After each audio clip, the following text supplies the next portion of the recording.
Hello everyone, मी Zakir sir, संचालक Vijayan academic invert. विद्यार्थी मित्रांनो, आजच्या या व्हिडिओमध्ये आपण 2026 मध्ये झालेली जी पोलीस भरती आहे त्या पोलीस भरतीतील जळगाव जिल्हा पोलीस पेपरमधील मराठीच्या 25 प्रश्नांचा आपण स्पष्टीकरणासहित अभ्यास करणार आहोत. जर तुम्ही पोलीस भरतीची तयारी करत असाल तर हा व्हिडिओ पहा. तुम्हाला सुद्धा मराठी विषयाचे प्रश्न कसे येतात याचाही तुम्हाला अभ्यास होईल. तर सुरुवात करूया पहिल्या प्रश्नाला. पहा, पहिला प्रश्न इथं संधीवर आलेला आहे. काय म्हणतो पहा, महोदार्य शब्दातील योग्य संधी विग्रह करा. तुम्हालाही माहित आहे मराठीमध्ये संधी हा एक महत्वाचा घटक मानला जातो आणि या घटकावर आधारित परीक्षेत एखादा किंवा दोन प्रश्न असू शकतात. तर याच्यामध्ये प्रश्न विचारतात कसं, एक तर दिलेला शब्द असेल त्याचा विग्रह करायला सांगतील किंवा त्याचबरोबर शब्दाची संधी ओळखायला सांगतील. तर इथं महोदार्य हा जो शब्द आहे याचा जर योग्य आपण विग्रह केलो तर पर्याय एक हा मह अधिक औदार्य हा चुकीचा ठरतो. मह औदार्य हा सुद्धा चुकीचा आहे. त्याच्यानंतर तिसरा जो पर्याय आहे महा औदार्य हा करेक्ट उत्तर आहे आणि चौथाही नाही.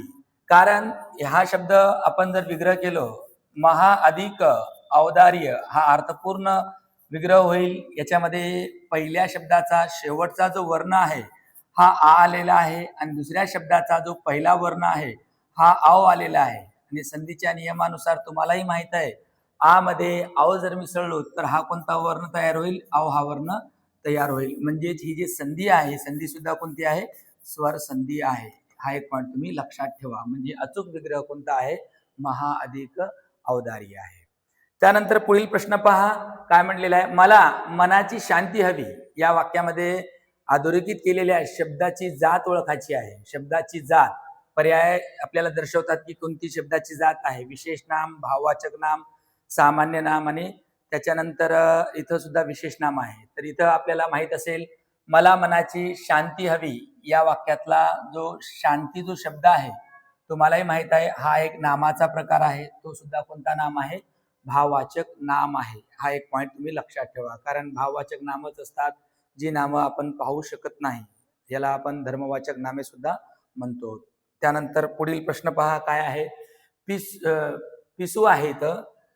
पिसू पिसू या शब्दाचे अनेक वचनी रूप पुढील पैकी कोणते आहेत. नामाचे एक वचन, अनेक वचन असे रूप होतात आणि या घटकावर आधारित सुद्धा, वचनावर आधारित सुद्धा एखादा प्रश्न असतो. तर याच्यामध्ये अचूक आपल्याला अनेक वचनी रूप इथं निवडायचं आहे. पिसवे आहे, पिसवा आहे, पिसू आहे आणि पिसवे आहे. तर याच्यामध्ये पिसू या शब्दाचे अनेक वचनी रूप कोणते होईल, इथं पिसवा आहे. हा एक तुम्ही लक्षात ठेवा. ज्याचं अनेक वचनी रूप हा अचूक म्हणजे तोच होईल दिलेल्या पर्यायानुसार. त्याच्यानंतर पुढील प्रश्न पहा, प्रश्न क्रमांक 4 काय म्हणलेला आहे, गायरान या सामासिक शब्दाचे लिंग ओळखा. लिंग हा सुद्धा शब्दांच्या जातीतला एक महत्वाचा घटक आहे. गायरान म्हणल्यानंतर आपल्याला माहित आहे ज्याच्यामध्ये स्त्रीलिंग पुल्लिंगचा बोध होत नसून कशाचा होतो, नपुसकलिंगीचा बोध होतो. म्हणून याला आपण गायरान शब्दाचा जो लिंग आहे तो कोणता मानतो, इथं आपण नपुसकलिंगी शब्द गायरान आहे. हा एक पॉईंट लक्षात ठेवा. त्याच्यानंतर पुढील 5वा प्रश्न आपण पाहूया, जे चकाकते ते सोने नसते. या वाक्यातील जे हे काय आहे, इथं आपल्याला तुम्हाला माहित असेल जे चकाकते ते सोने नसते. आता इथं सर्वनाम ओळखायचं आहे. संबंधी सर्वनाम, दर्शक सर्वनाम, पुरुषवाचक सर्वनाम आणि प्रश्नार्थक सर्वनाम. आता तुम्हाला माहित आहे विद्यार्थी मित्रांनो, संबंधी सर्वनाम जे ते संबंध दर्शवण्यासाठी आपण वापरतो. तर याच्यामध्ये जो पर्याय आहे, पर्याय क्रमांक 1 जो आहे हा काय आहे, अचूक उत्तर आहे. याच्यामध्ये जर आपण पाहिलो, दर्शक मध्ये हा, ही, हे अशा प्रकारचे शब्द वापरतात. संबंधीमध्ये जो, ते अशा प्रकारचे संबंधी सर्वनाम दर्शवण्यासाठी शब्द वापरतात. म्हणजेच पर्याय क्रमांक 1 जो आहे हा याचा अचूक उत्तर आहे.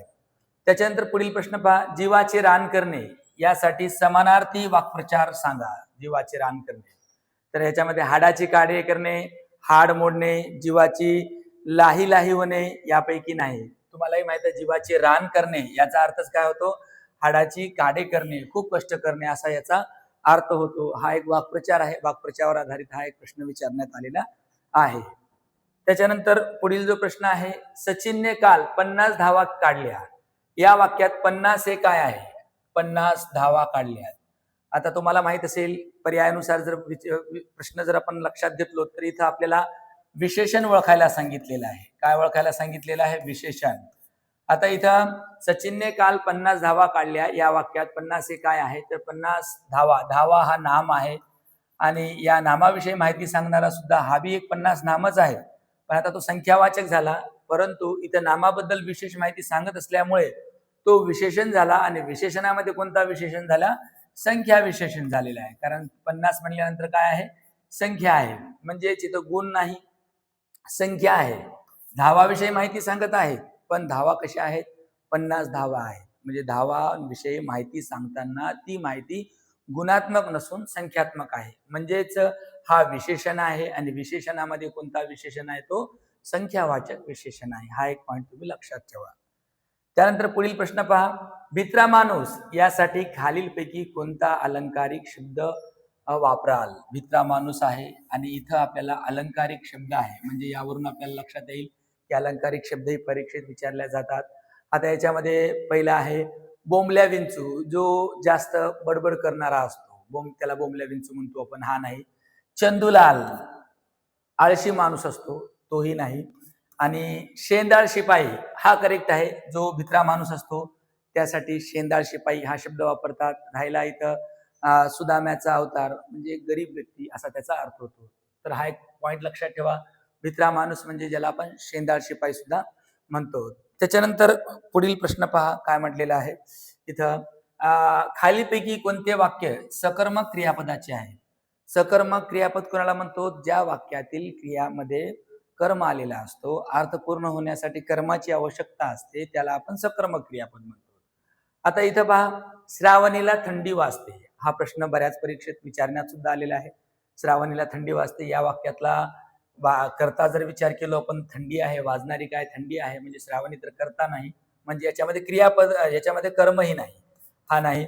त्याच्यानंतर सीतेने हनुमानास ओळखले, हा इथं क्रियापद ओळखले आहे. सीतेने कोणाला ओळखले? हनुमानास ओळखले. म्हणजे इथं कर्म आपल्याला दिसतो, हा याचं करेक्ट उत्तर आहे. तरी त्याच्यानंतर दुसरे पहा, कानात वारे शिरले, वा आहे इथं. कानात वारे शिरले हा नाही. शिरणारे कोण? वारे म्हणजे कर्ता आहे. कानात हा कर्म नाही. मला पपई आवडते हा सुद्धा याच्यामध्ये कर्म आलेला नाही. तर सांगायचं तात्पर्य, ज्या वाक्यामध्ये कर्म आलेला असतो त्याला आपण काय म्हणतो? सकर्मक क्रियापद म्हणतो. असे वाक्य ज्याच्यामध्ये कर्म आलेले असतात. त्यानंतर पुढील प्रश्न पहा इथं. खालीलपैकी शुद्ध शब्द ओळखा. आता शुद्ध अशुद्ध शब्द राहतात. रस्व दीर्घ वेलांटी आकार उकार याच्यामध्येच चुका होतात आणि आपला जो एखादा प्रश्न आहे याच्यामध्ये निघून जातो. इथं पहा तीर्थस्थान आहे. तीर्थस्थान हा जो शब्द आहे हा शुद्ध आहे की अशुद्ध आहे? तुम्हालाही आलं असेल लक्षात. कारण याच्यातली वेलांटी जी आहे ती दीर्घ पाहिजे, ती दीर्घ पाहिजे, म्हणजेच हा इथं नाही. त्याच्यात तीक्ष्ण, याच्यातला क्ष जोडून पाहिजे, हा सुद्धा नाही. इथं तिखट आहे, याच्यातला तिखट जो आहे ती काय पाहिजे? याच्यातला रस्व पाहिजे, हा सुद्धा नाही.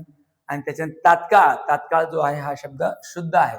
म्हणजेच आपल्याला दिलेल्या पर्यायातून शुद्ध शब्द जर निवडायचा असेल तर याच्यातल्या 4 पर्यायापैकी योग्य आणि अचूक जो शब्द आहे तो कोणता आहे?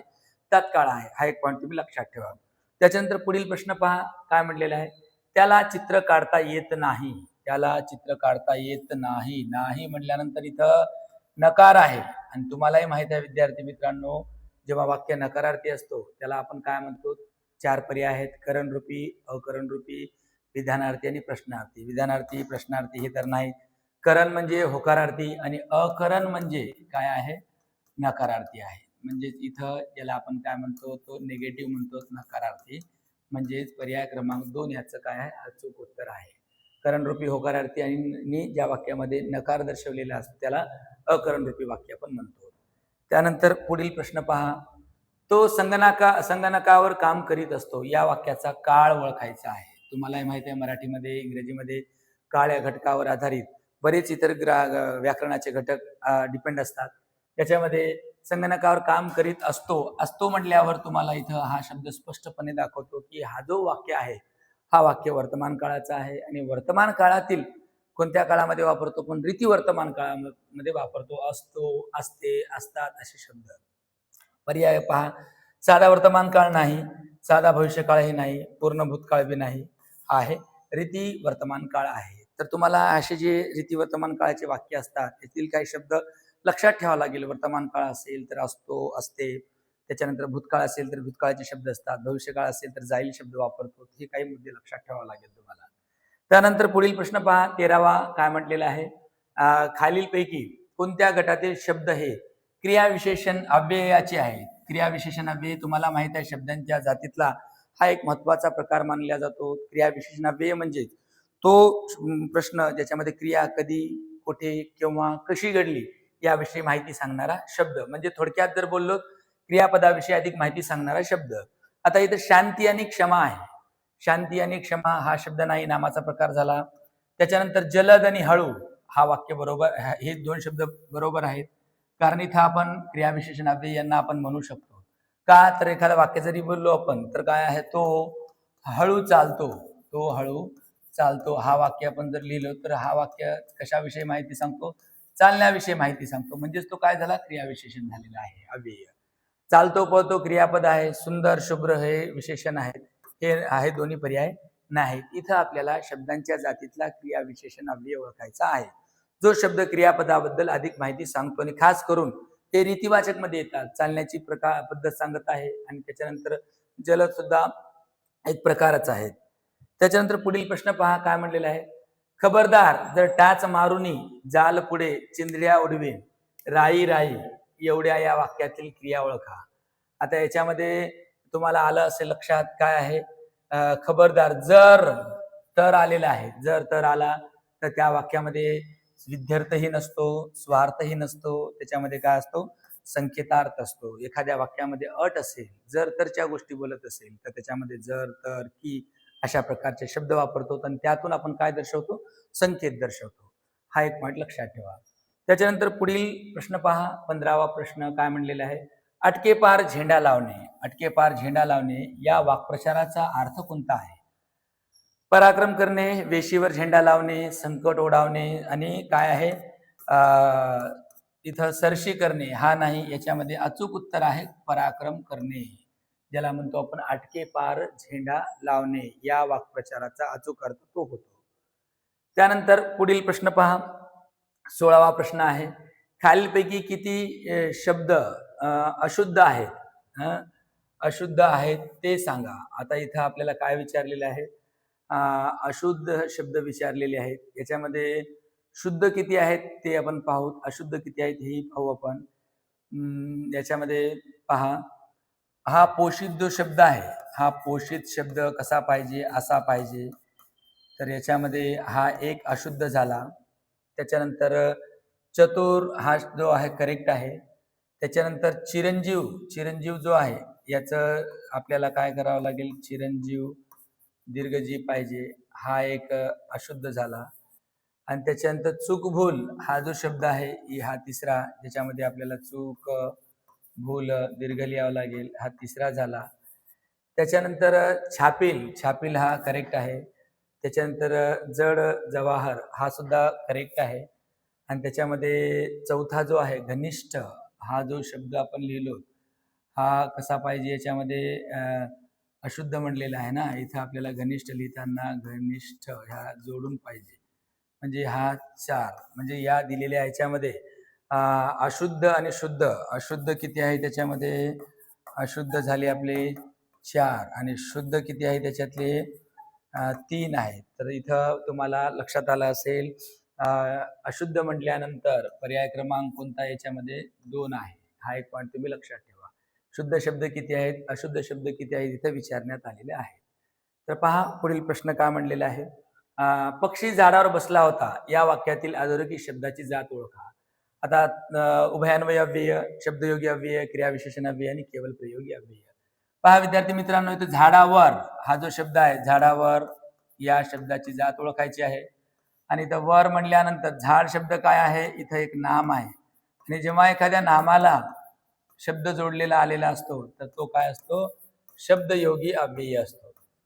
कोणता असतो, शब्दयोगी अव्यय. आणि शब्दयोगी अव्यय तुम्हालाही माहित आहे, नाम सर्वनाम यांना जोडून आलेले असतात. तर उभयान्वय अव्यय नाही. इथं हा पर्याय क्रमांक 2 जो आहे हा काय आहे, शब्दयोगी अव्ययाचा प्रकार आहे. त्यानंतर पुढील प्रश्न पहा काय म्हटलेला आहे. साहित्य परिषद उद्या होणार या वाक्यामध्ये जो साहित्य परिषद आहे या 2 शब्दांना जोडण्यासाठी कोणता विरामचिन्ह वापरतात तो विचारण्यात आलेला आहे. अपसारण चिन्हही नाही, संयोग चिन्ह आहे, काकपद आणि लोप चिन्ह हेही नाही. जेव्हा दोन शब्द असतात, दोन शब्दांमध्ये आपण जोड शब्द तयार करतो, त्यांच्यामध्ये वापरण्यात येणारा जो असतो तो कोणता असतो? संयोग चिन्ह असतो. त्यानंतर पहा 11वा रुद्र. 11वा रुद्र या अलंकारिक शब्दाचा खालीलपैकी योग्य अर्थ कोणता तो विचारण्यात आलेला आहे. कारस्थान रचणारा नाही, अतिशय तापट होतो आणि म्हातारा माणूसही नाही आणि लबाडाही नाही. 11वा रुद्रचा अर्थ काय होतो? अतिशय तापट माणूस, ज्याला आपण 11वा रुद्र म्हणतो. त्यानंतर पुढील प्रश्न पहा, समोरचा काय म्हटलेला आहे? खालीलपैकी गटात न बसणारा शब्द कोणता आहे? गटात न बसणारा म्हटलेला, बसणारा नाही, न बसणारा. कांचन, हेम, कनक, रौप्य हे तिन्ही शब्द सोन्याच्या संबंधित आहेत, म्हणजेच या तिघांचाही कॉम्बिनेशन एकत्रच आहे. इथं रौप्य जो शब्द आहे हा शब्द काय आहे? या गटात बसत नाही. ती शब्द समानार्थी आहे, हा शब्द समानार्थी गटात न बसणारा आहे. त्यानंतर पुढील प्रश्न काय म्हणलेला आहे? खाली दिलेल्या शब्दांपैकी जोडाक्षर असलेला शब्द कोणता आहे? आता जोडाक्षर म्हणजे विद्यार्थी मित्रांनो तुम्हाला माहित असेल, एखाद्या अक्षरामध्ये काय आहे?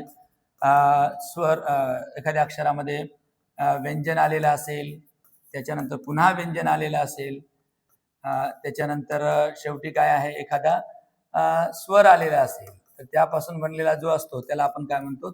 जोडाक्षर म्हणतो. जोडाक्षर म्हणजे थोडक्यात जर म्हणलं आपण, ज्याच्यामध्ये एकापेक्षा अधिक स्वर पाहिजेत आणि एकापेक्षा अधिक व्यंजन पाहिजे आणि एखादा स्वर पाहिजे. आता याच्यामध्ये अंडज, याच्यामध्ये अनुस्वार अनुनासिक आहे, हा नाही. ग्र आहे, याच्यामध्ये जर आपण बघितलं ग आहे आणि याच्यामध्ये रू आहे, हाही नाही. याच्यामध्ये एक स्वर आला, मग त्याच्यानंतर एक व्यंजन आहे, हा तो स्वर आहे, हा बी नाही. इथं पार्थ आहे. पार्थ मध्ये आपण इथं म्हणू शकतो, कारण त्याच्यामध्ये जर या थचा जर आपण विचार जर केलो, त्याच्यामध्ये थ आहे, त्याच्यानंतर र आहे आणि त्याच्यानंतर काय आहे? अ आहे. म्हणजे इथं तुम्हाला दिसून येईल इथं दोन व्यंजन आहेत, एक स्वर आहे. कृपामध्ये क आणि रू आलेला आहे, क आणि रू, म्हणजे हाही नाही.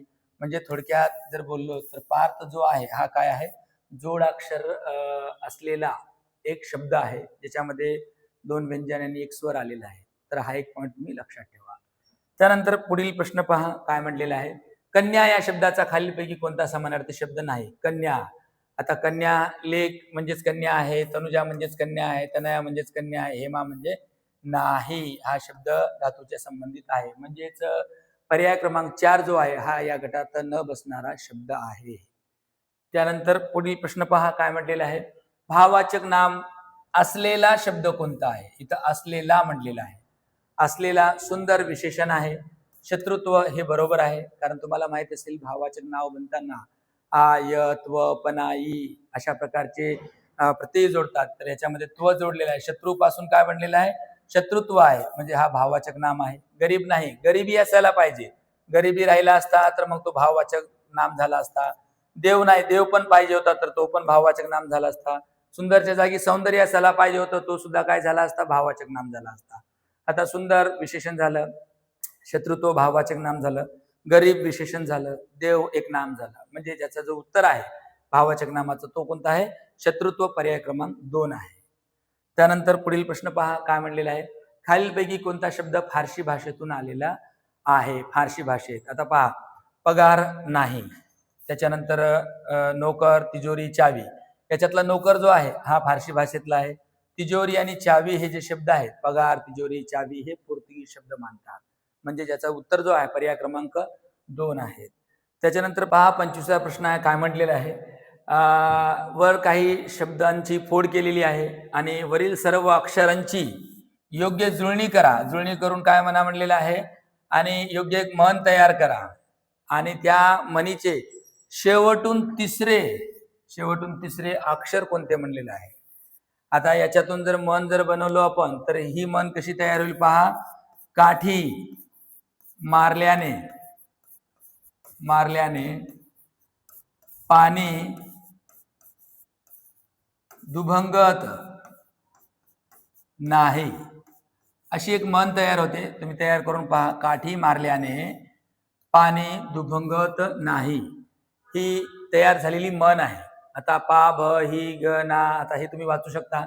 आणि यापासून आपल्याला एक अर्थपूर्ण जुळणी करून आपण एक मन बनवलं. ही मन तयार झाली, पूर्ण काठी मारल्याने पाणी दुभंगत नाही. थोडं बुद्धिमत्तेसारखा प्रश्न वाटतो आणि अशा शब्दांची योग्य जुळणी करून आपल्याला त्यापासून काय करायचं, अर्थपूर्ण मन बनवायचे आहे. मन तर तयार केलो, पण त्याच्या पुढे काय म्हणण्यात आलेलं आहे पहा, या मनीचे शेवटून तिसरे अक्षर कोणते म्हणलेले आहे. शेवटून तिसरे अक्षर हा पहिला नाही एक झाला, सॉरी ही दुसरा आहे ना, आणि तिसरा कोणता आहे त. तर याच्यातला शेवटून आलेला तिसरा अक्षर कोणता आहे, त आहे. तर पर्यायामध्ये पहिला ही आहे, हा नाही, त आहे, हा करेक्ट आहे. पर्याय क्रमांक 2 उर्वरित नाही.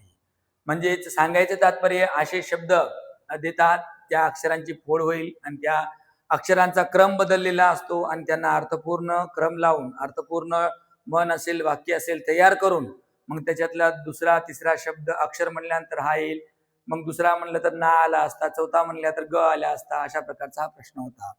तर विद्यार्थी मित्रांनो, अशा प्रकारे आजच्या या व्हिडिओमध्ये आपण जळगाव जिल्हा पोलीस भरती 2026च्या प्रश्नांचा अभ्यास केलो. पुढील व्हिडिओजमध्ये अशाच प्रकारे अजून आपण इतर जिल्ह्यांचाही अभ्यास करूया. तत्पूर्वी आपण इथे थांबूया. धन्यवाद.